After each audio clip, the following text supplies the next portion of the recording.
Coming to you live from the DB Audio Studios in Windhoek.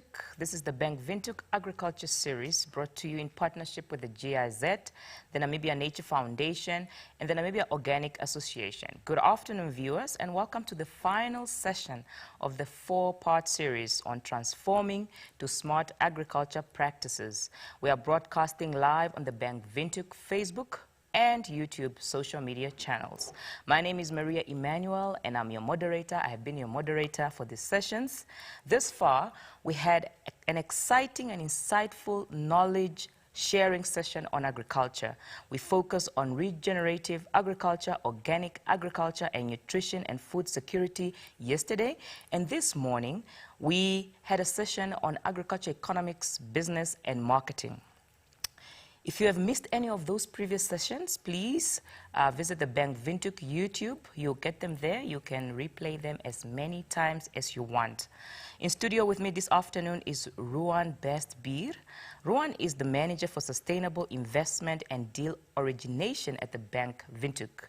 Ruan obtained his degree in agriculture economics, analysis and management, and his master's in agriculture economics from the Stellenbosch University, and gained extensive experience as an agriculture economist in the fruit industry in the Western Cape, South Africa, before joining Bank Windhoek back in 2016. He's still an active member of the Agriculture Economic Association of South Africa and represents Bank Windhoek on various platforms. He played an important role in the Bank Windhoek Green Bond Insurance and is now responsible for accumulating alternative sources of favorable funding and managing the sustainable investment portfolio of Bank Windhoek in his role. Welcome, Ruan. Thank you very much. That is massive. That is massive. So you are the money guy. So yesterday we looked at regenerative practices, basically going back to basic agriculture, the fundamentals, factors of production. We looked at organic, the market available, and how to do organic agriculture. And this morning we looked at the economics of it, the marketing, the business of it. We also looked at the opportunities that are available within the agriculture sector. And this afternoon, you are here to talk to us on the role of the banks to finance climate change initiatives. We all know Namibia is a country where we are in the terms of the climate condition. However, even though we are a bit more ahead internationally by honoring some commitments of climate change, it's quite a key thing for us to do as a country. And you are here to take us through, please. I want us to tell us what are the initiatives, how can actually the agriculture sector position itself, and more importantly, the role of the bank in assisting government to actually drive the agriculture sector basically as an economic recovery sector for the period where we are in, looking at where we are coming from. So please, I hand over to you. Thank you very much for that introduction, and I hope I can shed some light on this burning topic and a lot of uncertainty around it, and also explain what our role is in terms of combating climate change. So let's delve into it. I would like to touch on certain points, the role of the bank in financing climate change initiatives, the green bond overview, the green loan requirements, which is really something that a lot of people are still uncertain of, and then summarize some key concepts we can take home and also remember. So the impact of climate change is a business reality, as we all know, and this is something that we really need to focus on in order to have a positive forward outlook. The challenge is intensified by the agriculture's extreme vulnerability to climate change. So, so I've seen very few solutions that have been discussed to address this catastrophic threat to the agricultural sector, especially on the Namibian context. Not everything is based and will work successfully in our environment, our harsh environment. But from a country perspective, Namibia is seen as the leader in environmental protection. We are the first nation in the world to incorporate environmental protection into our constitution. That's really something. And I mean, this is a step in the right direction. Without that type of commitment, all the other initiatives won't be that successful. So as we all know, that agriculture holds a great potential for economic growth, employment creation, food security, which in turn drives poverty eradication, closing the food import gap that we still rely a lot on imports from neighboring countries. However, we still need to be aware of all the challenges the agricultural sector face in these uncertain times. Climate change definitely impact the weather patterns. Erratic weather conditions leads to reoccurring droughts. We've just recovered from not totally recovered, but partially recovered from a severe drought. And also occasional flooding in certain parts of Namibia. We still have an over-reliance on livestock farming and also overstocking. That's definitely something we need to revisit and diversify a bit more. And the hot climatic conditions and in changing erratic weather conditions is a perfect breeding ground for pests and disease outbreaks, which adds to the risk and the profitability of our agricultural sector. And we've seen a lot about the lack of diversification. That's definitely something that we need to revisit. We can't just focus on one income stream, especially when you have severe global economic downturns as we're experiencing now. And then also we see a general skills deficit, especially with new entrants into the agricultural market. If agriculture is not that easy to be profitable and mitigate all the challenges and risks associated therewith, and also the lack of access to sustainable finance. A lot of agricultural business require substantial capital investment in order to grow and combat climatic conditions, and then we're still seen as a net food importer, and we need to change that into a net exporter of food. So we need to utilize the available resources in order to boost the local agricultural production. Available resources, I mean by abundant resources of sunlight. Certain parts of Namibia still has a lot of water, so we need to use that to our advantage and boost our agricultural production. So this graph is really painting the picture at the moment. This is a graph of a GDP breakdown of Namibia for the second quarter of 2020. You can clearly see the red bars is bad, the green is good. So you can see the agriculture sector in these economic times has flourished. It's 47% of Namibian GDP came from the agricultural sector. And yet it employs more than 20% of our population. So you can clearly see investment in the agriculture sector is bound to have a substantial impact throughout the value chain in our socio-economic conditions.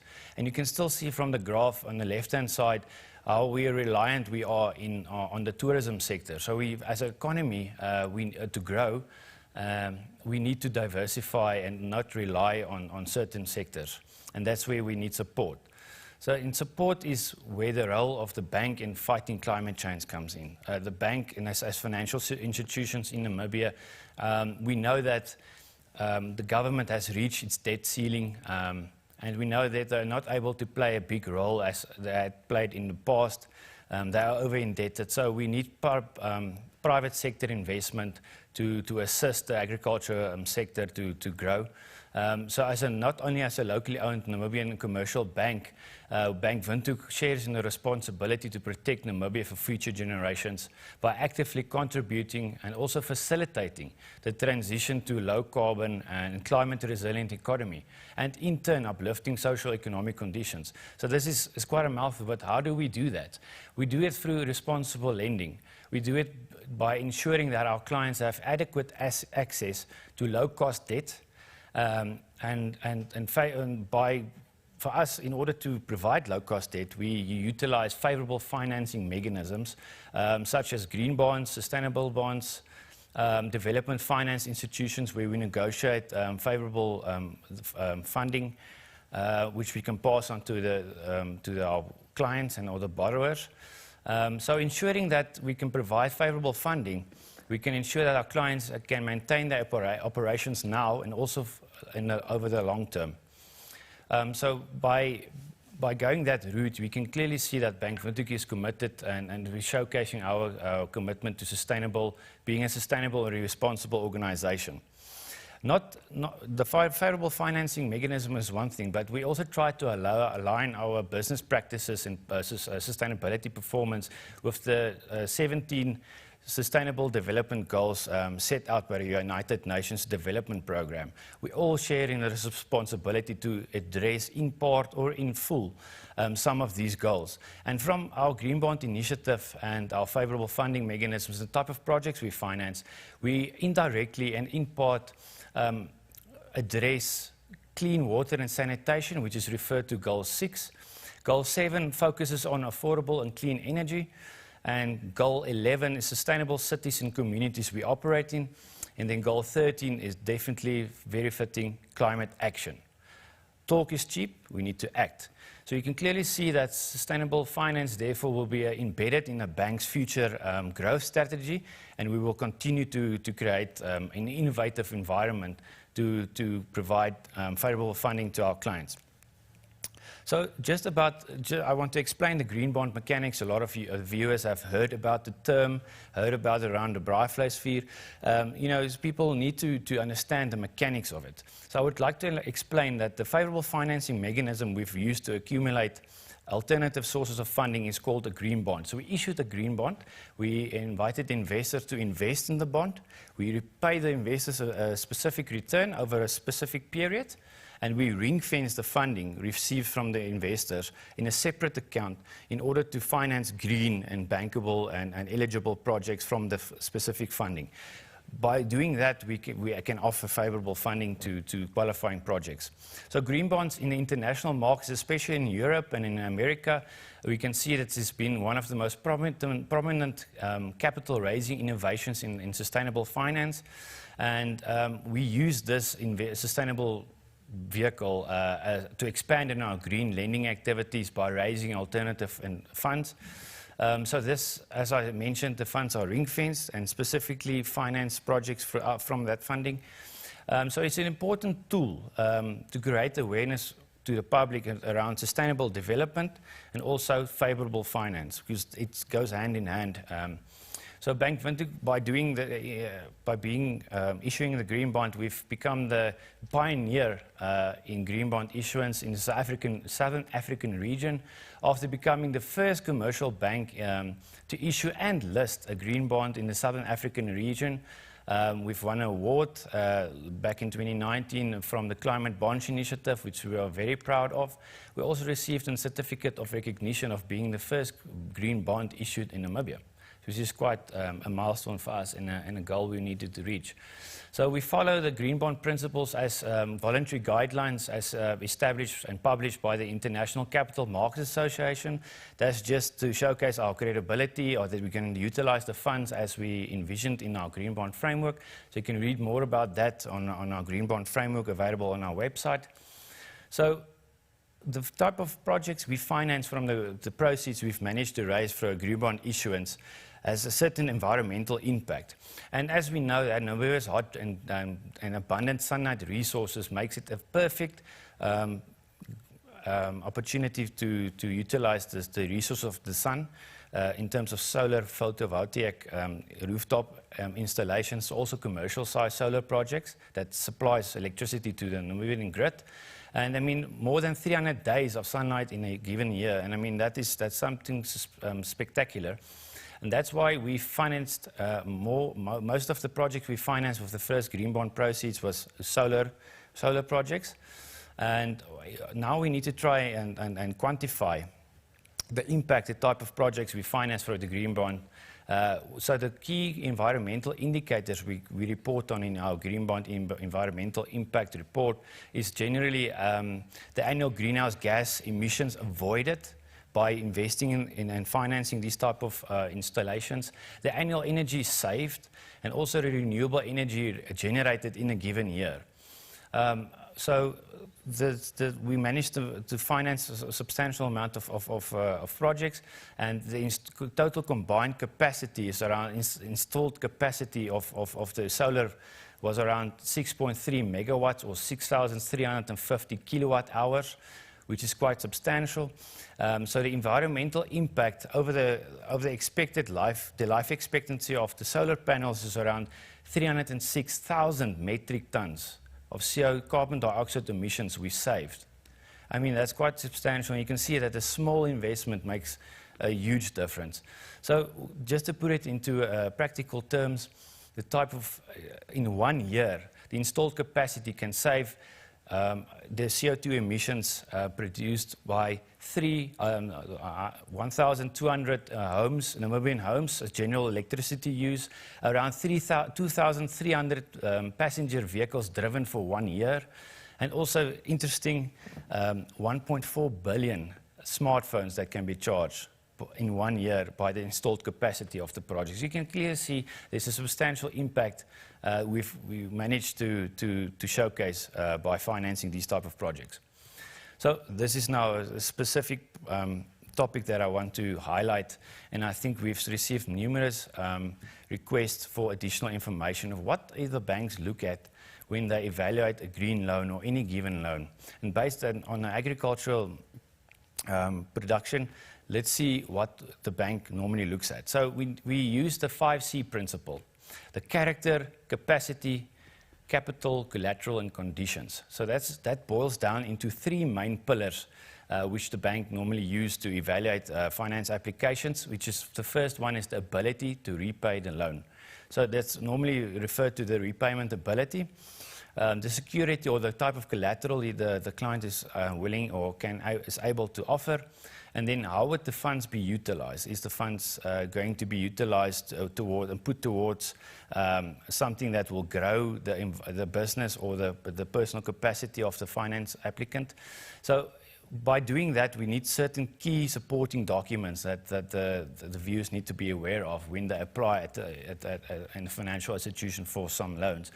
This is a comprehensive business plan. This is a crucial part of any application, is to see what type of cash flow projections do you envision the project or the finance applicant to generate over the given period. And also, if you're an agriculture producer, production schedules is crucial to see when, during the financial year, when are you expected to receive a certain amount of income, or when is there certain expenses that we need to be aware of.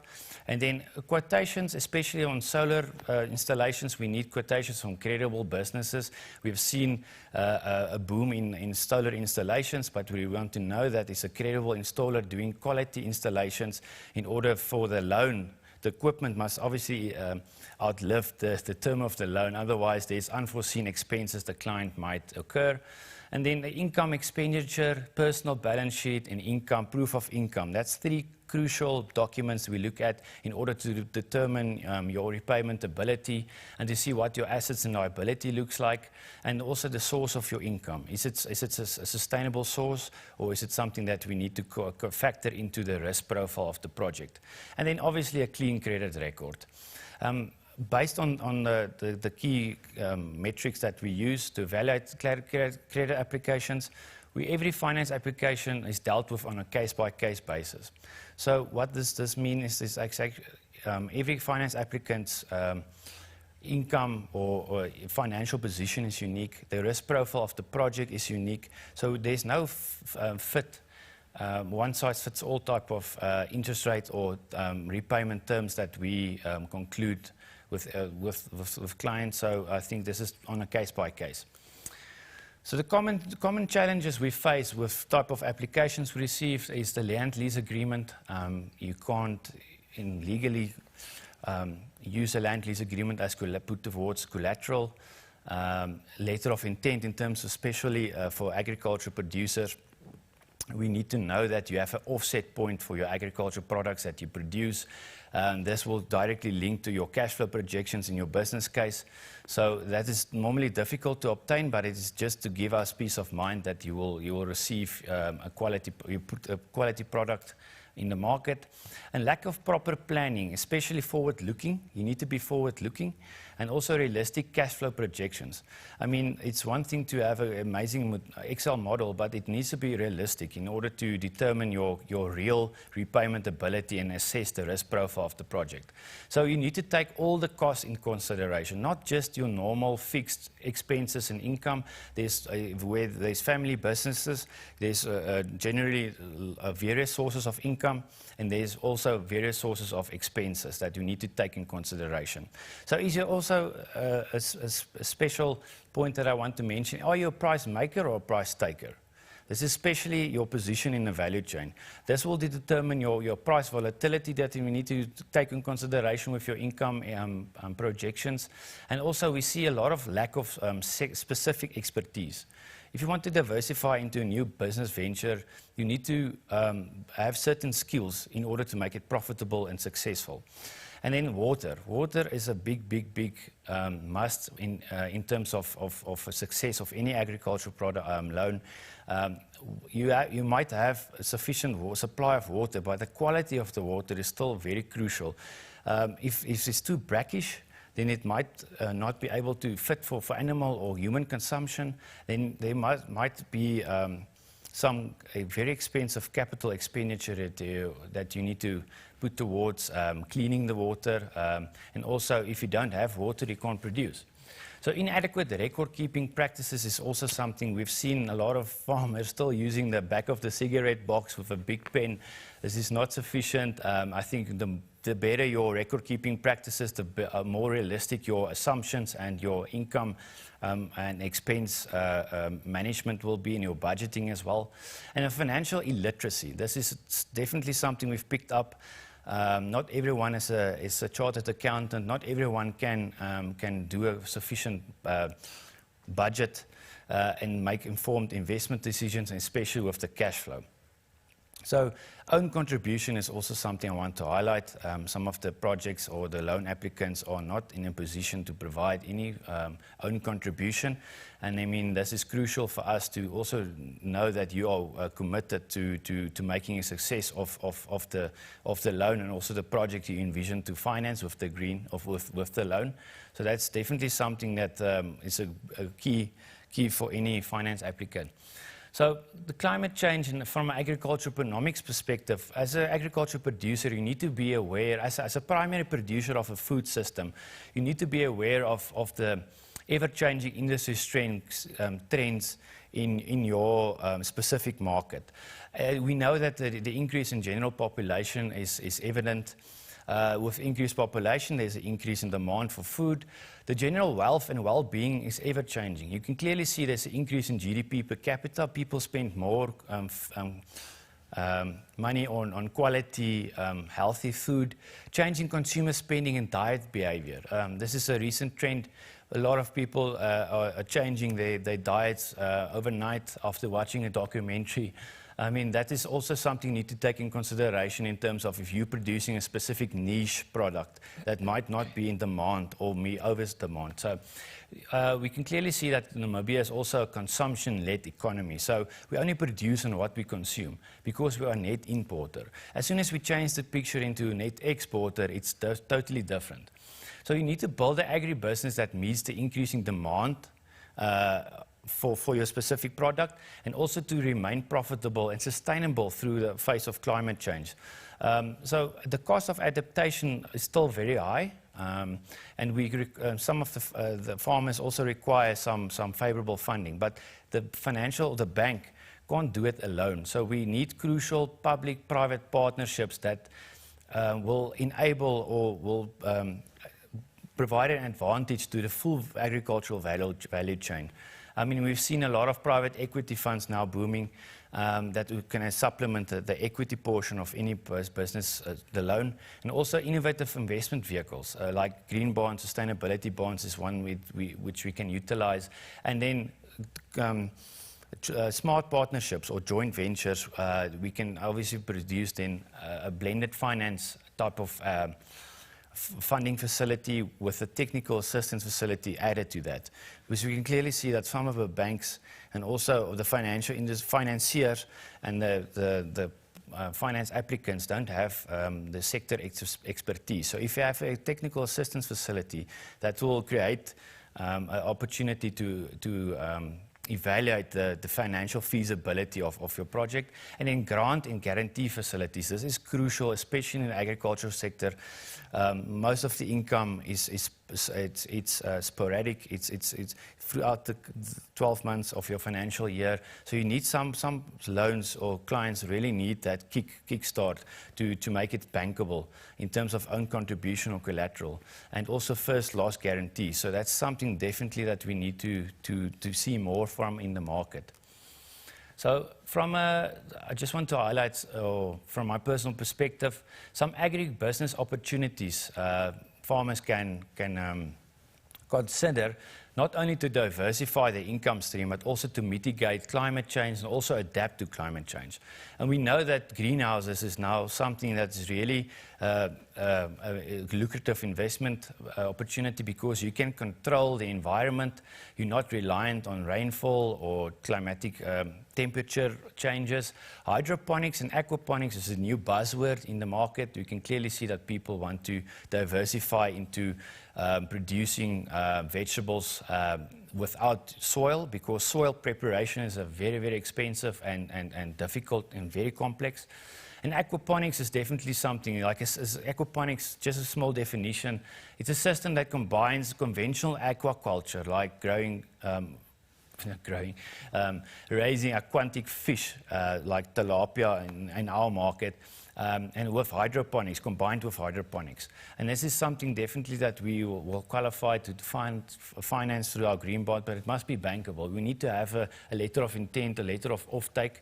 And then vertical farming is definitely something in the urban areas that is now booming, especially in developed countries where they don't have a lot of arable agricultural land. They will just start using the vertical height of buildings to farm. And precision in crop and livestock farming. This is where you need to do more with less. So if you use artificial intelligence or anything that is satellite driven, that is more precise than a human can interact or can decide for himself, that will save input costs and it will enhance your profitability. And then, as we said in the first session, the regenerative agricultural practices is something definitely that we need to look at. No-tilling, crop rotation, plant cover crops in order to assist with water evaporation, which is a huge issue for our agriculture producers. So from my perspective, sustainable agriculture, if you feel that you have a sustainable agribusiness and you add a bit of climate resilience in there, and you subtract or you reduce your emissions, then you can call your agribusiness a sustainable or a climate smart agriculture.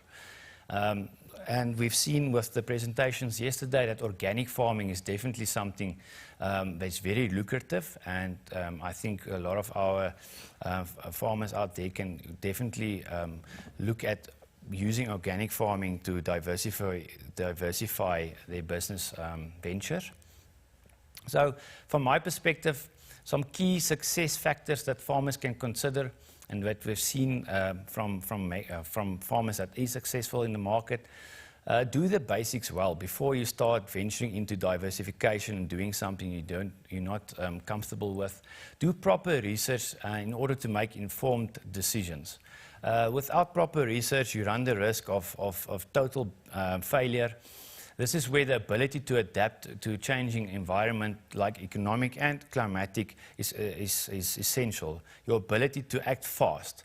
So this also links to your risk appetite. If you have the risk to diversify and take a leap into the making your business more profitable, there's also tolerance that your agribusiness needs to take. So if you have some failures of diversifying into another business stream and you end up bankrupt on that side, is your business can it handle the type of shocks that the failure brings?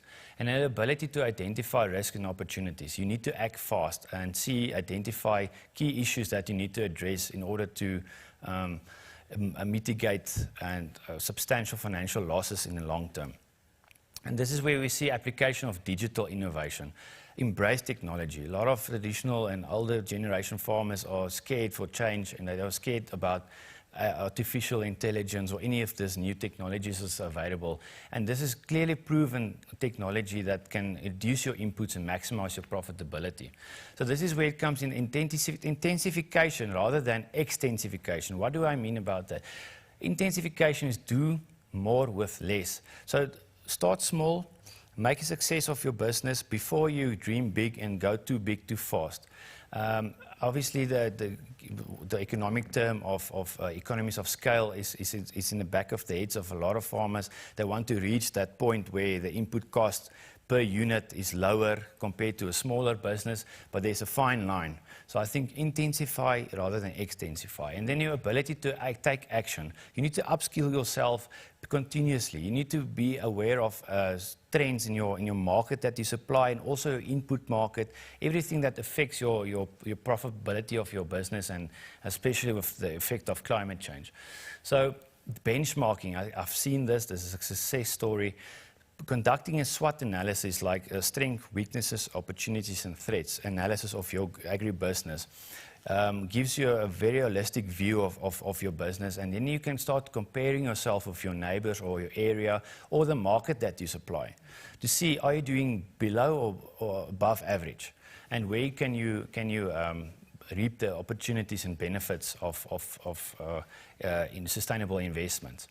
So this is crucial to identify where in the value chain you find yourself, and if this is boils down to record keeping practices and data quality. Without sufficient and quality data, you can't be forward looking, you can't plan properly, you can't budget properly. So I've seen a lot of mixed views on climate change. So I think that your attitude towards climate change and changing environment determines your altitude and the success of your agribusiness. Emotions, beliefs, behaviors all can affect the agribusiness or any business negatively. So you need to try to convert that negative thoughts to positive opportunities. So you can clearly see that I've got some recommendations that from an agricultural perspective, that I can recommend of some of our commercial and subsistence farmers. So consider climate resilience and adaptation when diversifying productive activities on your farm. So you need to be forward-looking. You need to know what the impact of climate change on my business in the future. And also for your future generations, your children taking over with you. You want to set the scene and also establish the business to be resilient. Apply smart and sustainable agricultural principles to flourish in these uncertain times. We've seen a success of implementing innovative technologies.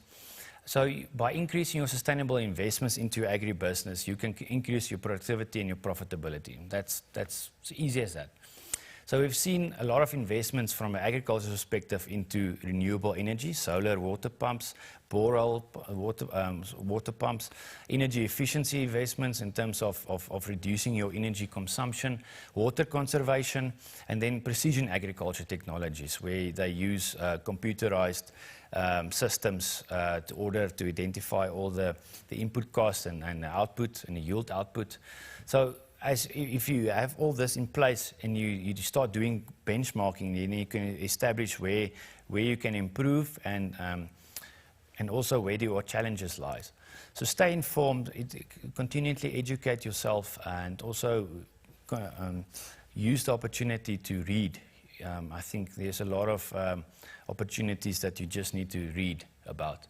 And then increase your ability to adapt to a changing environment in order to gain a competitive advantage. So if you are part of the first movers, you will gain a competitive advantage, and that will in turn result to a more profitable business. So in summary, we know that Namibia, the resources in Namibia is boundless. Sunlight, wind in the coastal areas of Lüderitz, some areas in Namibia still has a lot of water. So by utilizing these abundant resources, we can create much needed job opportunities and retain investments within the borders of Namibia. We still see a lot of capital flight. We still see money just paid out to neighboring countries for importing raw materials.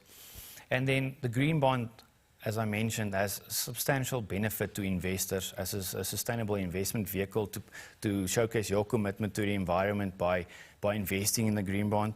And also we utilize the funds and then pass on the benefit to the borrowers. So there's also a favorable financing mechanism to our clients. So consider climate resilience and adaptation when diversifying productive activities on the farm. I can't stress this. You can't continue the traditional way of farming. And then Bank Windhoek has seen as the leader in the financial services institutions in Namibia that delivers sustainable value and drives progress. So we believe that we are connectors of positive and sustainable change by trying to address climate change and in turn providing favorable funding opportunities. We don't only provide favorable funding, there's various risk mitigation strategies that we can provide our clients, value adding like strategies like trade finance, exchange rate volatility, risk mitigation, where the importers and exporters can mitigate the exchange rate risk. So, yeah, I think the clients need to reach out to the bank and see how we can help. And if your project or loan has been declined for any region, let's see how we can turn it into a bankable project. So if you don't take change by the hand, it might grab you by the throat. And before we go to the question and answer session, I just want to show our viewers a very, very interesting documentary that I came across over the weekend, Kiss the Ground. It's about regenerative agriculture and also the impact of climate change on agriculture and the impact of agriculture on climate change. It's very interesting, so go to Netflix or visit the website Kiss the Ground, go and watch it. It will really open up your horizon. And then people that, some of the viewers that's interested in climate smart agriculture, the 101, what is climate smart agriculture? How can I get involved in it? How can I convert my existing business to a climate smart agricultural business? Go to the website, it's climatesmartagriculture.guide, and you will clearly see there's downloadable files, fun facts, videos. And we've spoke about financial illiteracy, and if you want to know more about agricultural finance and how you can learn more about the finances of running a business, go and watch on YouTube. There's a series a channel called Agricultural Finance, and this is short, informative, schematic type of videos that the clients the viewers can go and watch. And then if you're interested to see what type of projects we finance with our green bond, go to Bank Windhoek's website and go and download the green bond framework, which will explain the mechanics of the green bond and also the green bond impact report to showcase the environmental impact the projects made that we finance from the proceeds. So thank you, and please contact your nearest branch for more information, or our friendly service desk or help desk, and also visit our website. There's a lot of information on there. Thank you very much. Thank you so much for this insightful presentation, Ruan. And congratulations on the Green Bond Award. I mean, it obviously just shows that you are the leader in the market. I mean, this is what the world is looking at, and I think to just pull really the agriculture sector and all the entrepreneurs to come and see how they can play a role in that. We have some few questions for you, and thank you to our viewers for getting through with us through the presentation. I know it's always the bone of contention, is always the financing part. We have all these ideas, we have the what, but it's always the money. And it was very clear, I think, just to get in touch and to look out for all the links that you've provided. I think it's very important. For the first question, I will go one by one because they're quite a bit technical. The first one, please give us some examples of green projects that or quality to be funded by the Bank Windhoek Green Bond funding facility. So basically, projects that have been funded, okay. Or how you fund it. And then maybe the second one, please explain and define the term bankability of green projects and loan. I know you went through it, but maybe just to give again a few key highlights. How do you apply for green loan financing? And then from your perspective, is carbon credit projects financially viable, and will it qualify for financing? That's probably, maybe you can start there, since the rest you have already touched, and then you just highlight. And that's definitely questions that we normally receive, and I would like to shed some light on that and iron out any uncertainty around it. The projects, typical core projects that qualify to be funded through the green bond funding facility, it's any green project. Green is only the characteristic of the project. So you need to showcase the environmental impact, the type of project you want to finance with the funds will have. So we in our green bond framework, you will see there's a section that's eligible projects and subcategories within that sectors that we can finance. So typical projects that we look at is your normal rooftop solar installation, grey water, wastewater treatment facilities. I mean, this is really something that we want to encourage, especially in the drought conditions that we experience.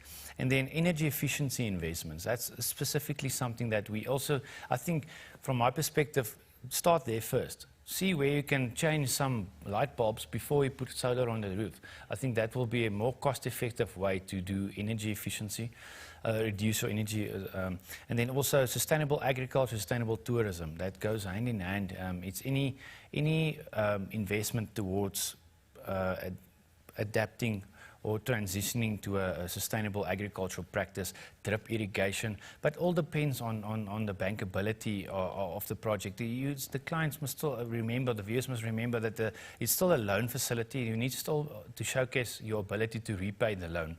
So this is where the second question comes in. What is defined by bankability? What do I mean about that? I mean, bankability is essentially just showcasing your ability to repay the loan, and also the project's risk profile. Is the risk profile of the project manageable? Will you be able to be a sustainable business?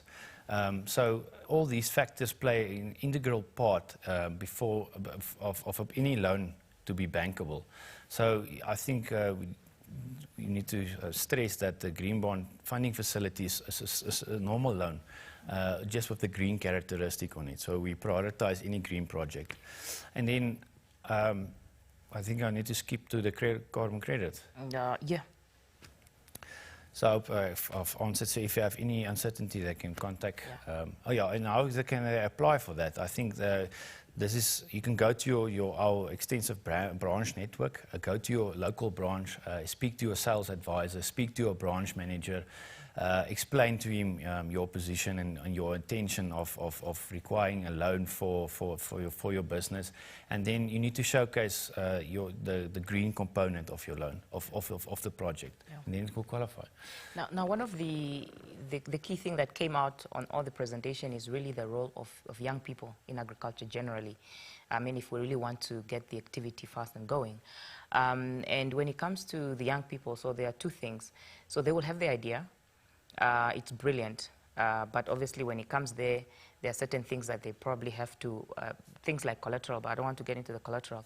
It's more on if they submit some great idea at the bank, and maybe they don't have collateral, they don't have supply contracts, to what extent does the bank sort of say, okay, let's try to assist you to get here, and maybe what percentage should you be at? If I'm at 80% and the 20%, can the bank try to assist? Do you have those type of provision where you sort of, it's more capacity building, but also going out of your way to say, well, it's good, but maybe we can help you here, or well, come back when you're 100% checklist.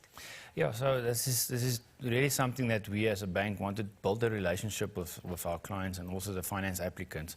We know that the youth also lack some critical skills and also some experience in the agriculture sector. So not just agriculture, but any loan applicant, if you go to your local branch, or you talk to your branch manager or your sales advisor, we will try to evaluate, take a holistic view on the proposal, and then advise or give guidelines to how you can convert that specific idea or project to a more bankable or financially feasible project.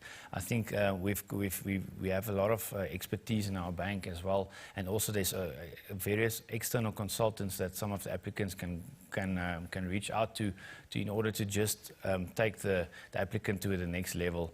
I mean, this is where we want to do a skills transfer and also educate our clients.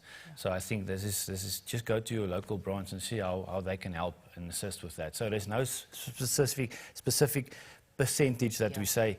We will look at it on a case-by-case basis and then provide input as far as possible. How long will it take me to, provided I'm on the right track with the application, how long will it take me to get financing? So this is a crucial question. It all depends on the quality of your submission. So if there's documents missing, or there's the quality of your business proposal, your cash flow projections, and it's not realistic, it will take time for us to go take a holistic view on the repayment ability, on the risk profile of the project.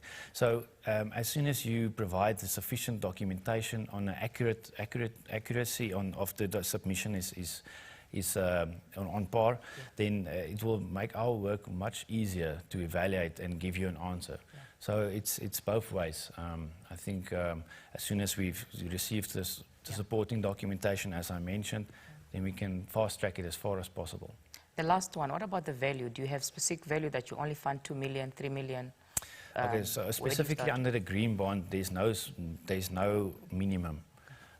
We really, I mean, we finance a solar water borehole pump, for instance, which is 30,000, up to a commercial size solar project, which is 5 megawatts, 100 million plus. So there's no minimum, and we would like to use the green bond as a funding facility to help our retail clients, our individuals, on the public. You know, there's not just the funds are not utilized for commercial purposes only. That's great. Thank you so much for this wonderful and insightful presentation that we had this afternoon.